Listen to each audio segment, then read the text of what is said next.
This is the Politics of Everything, and I'm your host, Amber Daines. Welcome to the podcast where we want to discuss the politics of everything, from money to motherhood, nutrition to narcissism, startups to secularism, the environment to equality, and much more. Our guests are experts in their field or topic of choice, even if you've not yet heard their name. This is a bipartisan podcast, so while we love exploring varied views and get a buzz from a healthy debate, by no means is this a one-sided forum for any one political view. So please listen up and enjoy the politics of everything. Bronwen Sciortino is here to discuss the politics of resilience. She's an author and self-professed simplicity expert who spent almost 2 decades as a high-powered, award-winning executive before experiencing a life-changing event that forced her to stop and ask the question, what if there's a better way to live? Through a journey of self-discovery, Bronwen gained the knowledge and wisdom to write a book, Keep It Super Simple, Tips from a Recovering Perfectionist, and encourages people to step away from a traditional life if they want to. Working globally through corporate programs, conferences, retreats, professional mentoring, and in the online world, Bronwen teaches people how easy it is to live differently. Welcome to the show, Bronwen. Thanks so much for having me, Amber. I can't wait to see where our conversation leads us. It should be fun. So diving back into your childhood, growing up, how would you describe your experience as a kid in a few sentences? What kind of kid were you and what did you like to do? I spent my entire time outdoors, either roaming the countryside, riding the horses, playing with the animals, or on the sporting field. I had a very free and natural upbringing. I pretty much lived, all the aspects of my life around those things. So as a kid, did you have a dream career and did you achieve that? I was always going to be a lawyer. That was just the thing that I always wanted to do. No, I didn't end up being a lawyer. I ended up in the corporate world, teaching people how to grow their businesses in the small to medium enterprise space. So, it took a really strange trajectory from, the one thing I always wanted to be when I was growing up, but still ended up in the corporate world. And so your early career, what did that involve? What did it look like? And did you have any lessons that you learned over that time in corporate? Yeah, my early career, I ended up in a very male-dominated industry, and my early career was very much as a young female in a male-dominated industry. And there were lots of lessons that came with that, and mostly how to actually succeed and grow and develop and remain true to myself within that environment. And that was something that I found very difficult, and it took me a long time and, a significant health crisis to actually really learn my lessons around that. And what were some of those lessons in terms of, I guess, maybe resilience or health or well-being? What were some of the key things that, reflecting now, you realise were the lessons that you had to learn? Yeah, I think probably there's two main lessons, and the first one of those is that we don't have to be stressed and exhausted to be successful. I think that as a society we hold that belief at the moment, and with the speed of our lives and the invasion from every corner of our lives now, there is so much pressure 24/7 for us to be constantly, on the money, on the path, achieving something every second of every day. And that brings a significant level of stress and exhaustion with it. And along the way, we've just accepted that that is normal. And there is nothing normal about being stressed and exhausted, at a chronic level on a constant basis. And I think even just using the words on a chronic level on a constant basis, there'd be a lot of people that would just be going, oh yeah, but stress is normal. And I think we've just accepted now that these significant levels of being so tired and under so much pressure all the time is something that is just a normal part of life. Absolutely. Genetically we're not built to actually be able to maintain that and sustain that for long periods of time. And so that does significantly impact on our health, both physical and mental. And we're just completely oblivious to it because we've been taught to believe that it's normal. The second thing, I guess, that comes off the back of that is that we are so afraid of change in our lives that we're now more afraid of change than we are afraid of dying. And why do you say that? I'm curious about that. What is it about that change element you think that's created so much fear? Yeah, I think, if you look at the way that we're socially conditioned and to a certain extent brainwashed as we're children, and that comes from, our friends, our family, the community, the school we go to, the sports club we play at, the music place that we go to, any of those things, they all have their rules around what's right, what's wrong, what's good, what's bad, what's acceptable, what's not. And over time, we just get pushed and pulled and squashed into a shape that's not naturally our own. And when you look at the way that social conditioning occurs, it usually occurs with the bad things being, really threatened with punishment and ostracism and all of those sorts of things that make us feel really uncomfortable and really bad within ourselves. So we naturally move away from those things. And now I think that our lives are so visible, and with social media we have to be so switched on and we have to appear like we're achieving something all the time. We're more and more afraid to step out of line because it's no longer just the circle of friends around us that have something to say.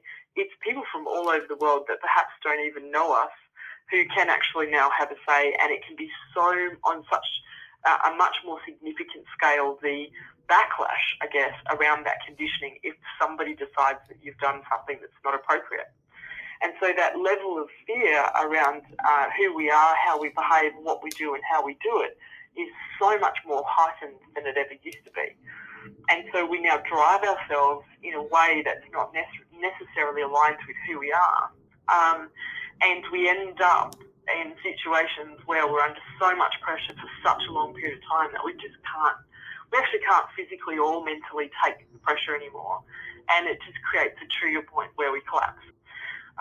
And that obviously happened to you. That was something that you're obviously telling something from a personal perspective. And I guess on the back of that, what would be a shining example of a time when you really had to learn to become more resilient? Yeah, well, I guess firstly, the thing to understand about resilience is that that also is so misunderstood, and it's been taken to a place now where resilience really is seen to be your ability to keep going and keep turning up and not getting sick and all of these sorts of things. But resilience is actually your ability to stay true to who you are and aligned with your values no matter what is going on around you. And those are two very different things. And so people are often really confused when, it becomes a bit of a buzzword and I've had people sitting in front of me in a mentoring session saying, my boss has just said that I need to be more resilient, but, all of these things. And I don't understand because I thought it was resilient, but, and so it's really quite a confusing word to start with. So for me, I had to, when I collapsed in a significant way. And it took me 2 years of really hard, long, confronting, daunting and overwhelming work with health professionals to get myself back to a point where I could actually exist in just a day-to-day life. And so through that process, I really had to learn who I was again. I had to reconnect with the things that were important to me. And along the way, built a structure and a platform that allowed me to really create resilience moving forward. So because I really understand so deeply and am so connected with who I am now, it's really easy for me to ebb and flow through different stages and different challenges in life because I know the things that are aligned with who I am and not. So I guess, a lot of my work now is about teaching people how to actually create that platform so they don't have to go to the level that I went to. Absolutely. So how do you define real resilience in an era which, like you say, it has become a buzzword? Yeah, I think real resilience is really about understanding who you are and coming back to the basics of being able to look at yourself in the mirror and know who you're looking at. So what would be an example of that? Like, is this about your values? Is this about, what you want to achieve? How do you define that in a really granular way? Yeah, I think the first step is to actually understand how you re-energize your energy. So we all have an energy tank within us, and a lot of us are really just constantly draining from that energy tank and not refilling it. So I think the first thing to understand is, where you actually get your energy from, how you get it, and then make sure you've got those activities every day in some form that allow you to refuel your energy tanks. Once you can do that, you've got a better connection with who you are yourself. You can then start understanding and defining what your values are. And once you know what your values are, it's really easy to decide what you do and don't want to be doing in your life because you know what is and isn't aligned with your values. So I think that makes it so much easier in moving forward and in actually challenging yourself to take those little steps to make some changes because you're so much sure of the footing that you've got when you're walking. And you do harp on this idea that we all need added resilience because we are more stressed and exhausted than ever before. And probably instead of being more resilient, quote unquote, we need to learn to be more connected and simplify our lives. So can you sort of explain how you might have done that in your own life? What's the simplification piece and how can that give us perspective to perhaps become resilient in a good way? Yeah, so for me, I really have a look at the simplicity piece, and that is really about, really getting rid of the things that are complex in your life. So a perfect example of that for me was, I found myself in a situation where I was trying to be three different people in different situations. So I had Bronwen at home, Bronwen at work, and then Bronwen in a social setting. Bronwen at home and Bronwen at work had different surnames. And Bronwen at home and Bronwen at work had different signatures. And, that was fine when you can keep those places separate. But then when you start travelling to work and you've got Bronwen at home's surname and you've got to remember who you're signing with in different situations and all of that sort of stuff, there's so much complexity around that. And that all came out of a situation where my maiden name was so much easier to say and pronounce than my married name was. And I had a corporate identity and all of those things. And so I thought I'll just keep my maiden name for work and, at home I'll just be, my married name. But it created such a complex situation that just added pressure that didn't need to be there.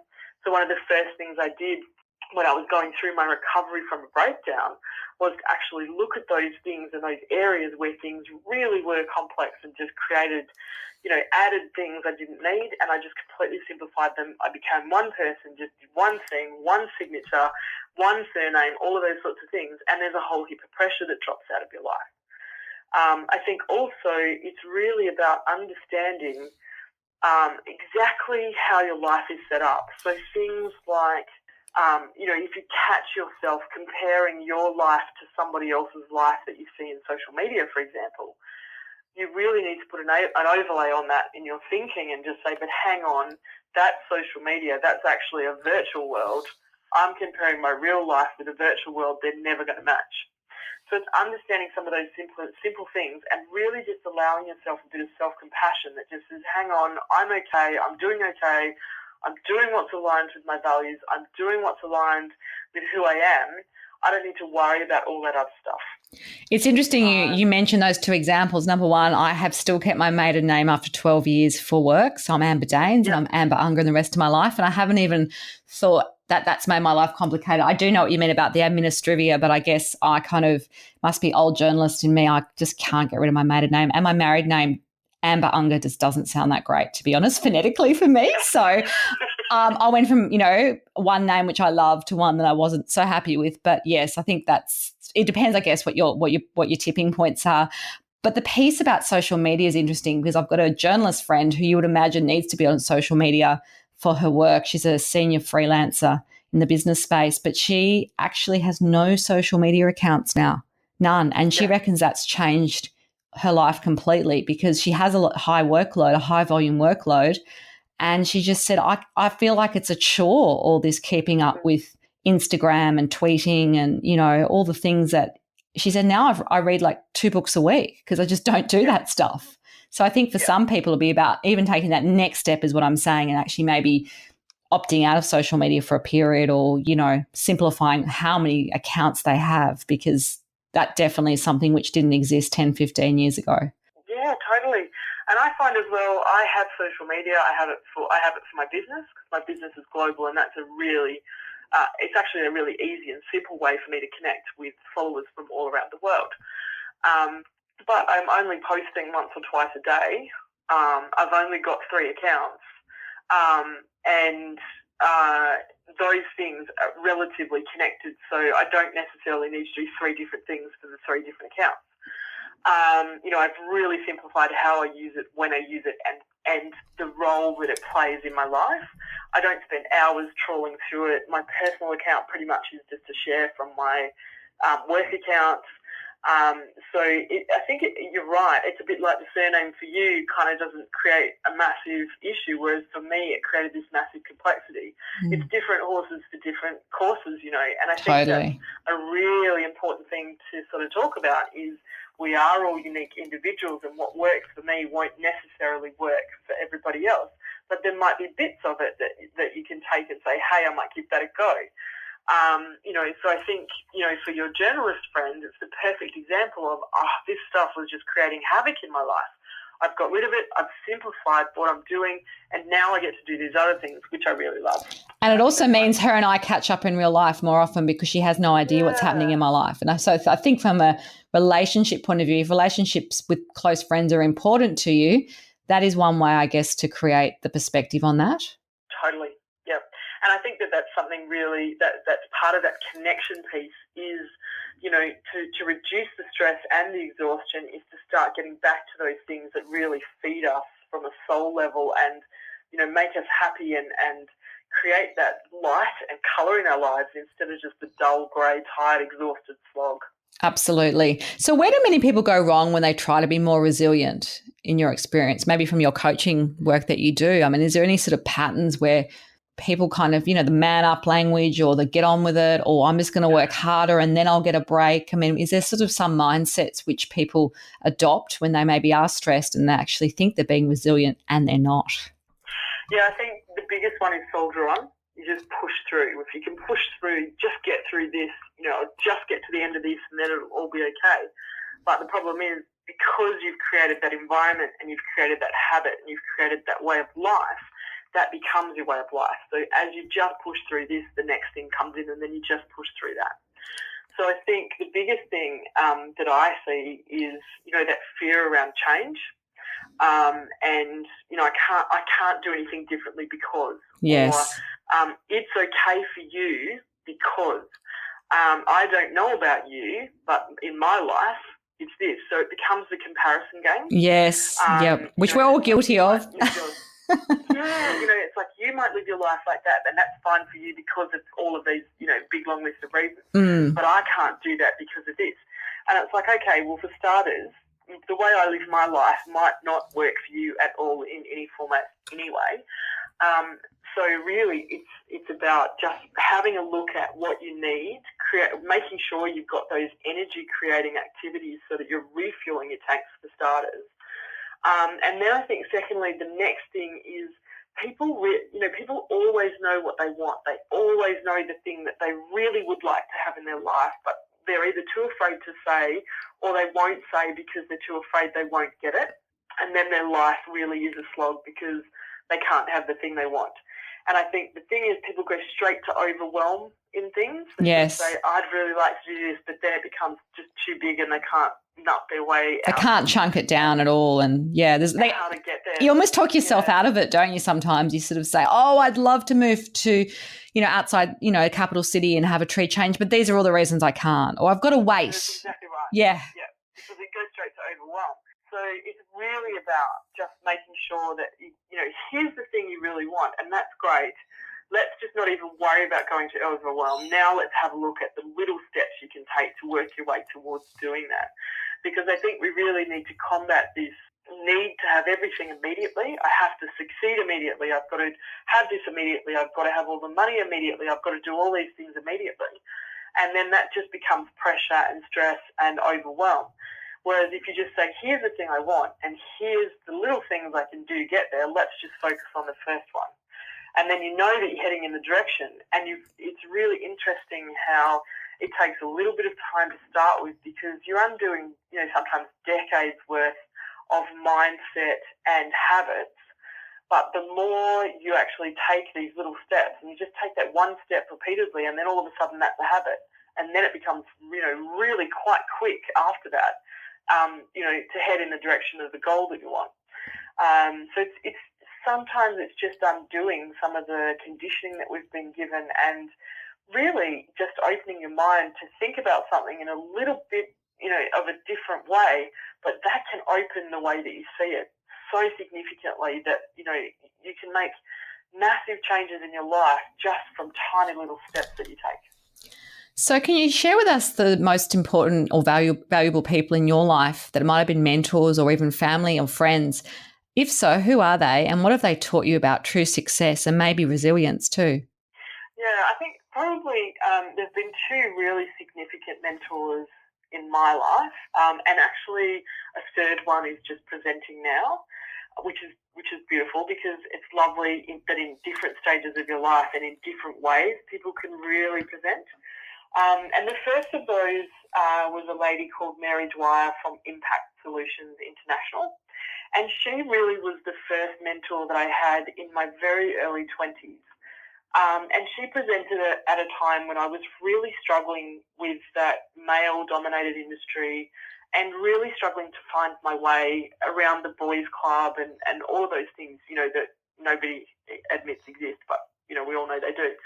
And so she really taught me about, my first steps in resilience in terms of really just staying connected with who you are. And she really taught me about that remaining connected with the feminine, irrespective of the fact that I was in a male-dominated industry.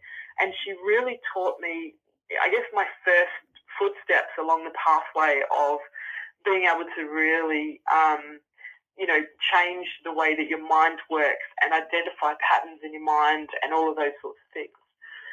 My second mentor she actually presented for me about 12 months into my recovery from my breakdown. And that was the first, that was Melanie Ryan from the Melanie Ryan Applied Institute of Consciousness. And she really started opening up for me a whole world of information around energy medicine and energy healing, which had been a set of information that was completely closed off to me before. Yes. I just, mentally and from a conditioning point of view and all of those sorts of things, just nothing that I'd ever considered before. And so I actually started down the track of doing energy alignments and all those sorts of things whilst I was in sort of recovery from my breakdown. And that whole world opened up to me of, meditation and energy alignments and all of those sorts of things that just hadn't been on my radar before. And then the third sort of mentor, she's actually also a really good friend, is Freya Sanson, and she's from Earthheart. And so now actually that's presenting a much more sort of spiritual, I guess, education around the different sort of facets that are available down that track. And also the way that the corporate world can actually be connected with that sort of energy healing and those sorts of things, those worlds to go together to start to accelerate people forward, to actually help them move through these times of significant change in the way that we're living. Absolutely. So to wrap up, what would be your best advice for us all to become more successful in the politics of resilience? Yeah, I guess, probably the biggest lesson I learned, if I'm allowed to only say one from my journey. I'm being disciplined for you. Is actually that there's nothing I have in my life now that wasn't readily, easily and openly available to me before. I was just so closed off to all the opportunities in my life and to just how easily we can move forward in a different way that I just couldn't see it. And so really taking the time to learn about that resilience and, how you can more easily connect with who you are, with your values, with how you re-energize your energy tanks and refuel, that I think, is the catalyst for taking you forward in a different way. And I would say to any individual, don't wait for somebody else to actually create a training or allow you to attend a training or any of that sort of stuff around these things. If you don't have an employer that supports you in actually making these, changes to live differently, or you don't have family members that back you in these things, just step up and do it, because it really is the difference is living in a different way. And if you wait for someone else, you could be waiting forever. Absolutely. Well, we've really appreciated your candidness and personal stories today. If you want to connect further with Bronwen, there will be some details on our show notes. You've been listening to The Politics of Everything. Until next time, keep well. Thanks for listening today. If you've enjoyed The Politics of Everything, we thrive on feedback. So please add a short review and share the podcast with your network and your friends and family. I'm also always on the hunt for fabulous new guests, so if you've got a view to share and an idea how to get our listeners excited, please email me at amber@bespokecoms, that's BESPOKECOMMS.com.au, and we'll be sure to get back to you. Until next time.